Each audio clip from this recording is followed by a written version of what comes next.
Tegemist on haridusteenuste haldamise süsteemiga.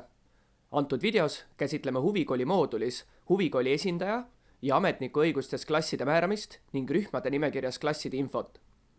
Nii huvikooli esindaja kui ka ametnik saavad õigusi määrata. See on tähtis etapp, mille ennetaval rakendamisel saab säästa ainult tulevikus manuaalse klõpsimise eest. Sest kui klass võtta kasutusele pärast laste lisamist rühma, tuleb siis ka käsitsi veel igale lapsele klass määrata. Vaatame esialgu, kuidas rühma nimekiri määramata klassidega välja näeb. Liigume pealehelt asutuse esindaja kastis olevale koolile, meie puhul spordikool ja vabaajakeskus. Siin näites soovime näha korvpallirühma nimekirja, nii et alla kerides leia vastav rühm, mida soovid redigeerida.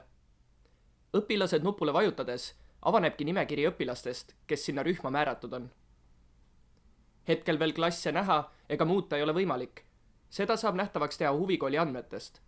Avalehelt liigume samamoodi kui enne, kooli nimi, ning vajutades muuda andmeid nupule ilmnebki, et klass kasutusel kast on linnukeseta. Kui me selle sinna lisame, tekib õpilaste nimekirjas klasside veerg.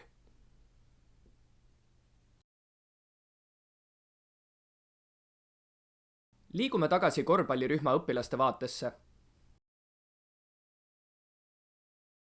Nüüd näeme klasside veergu ning on tekkinud ka valik klasse muuta.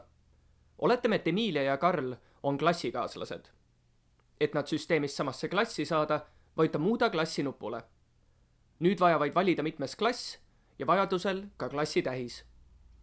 Mainin ka siinkohal, et kui juba kasutusel olevad klassid ja rühmad kopeeritakse vanast õppeaastast uude, siis kopeerimisel suureneb automaatselt klassi number 1 võrra ning tähis ei muutu.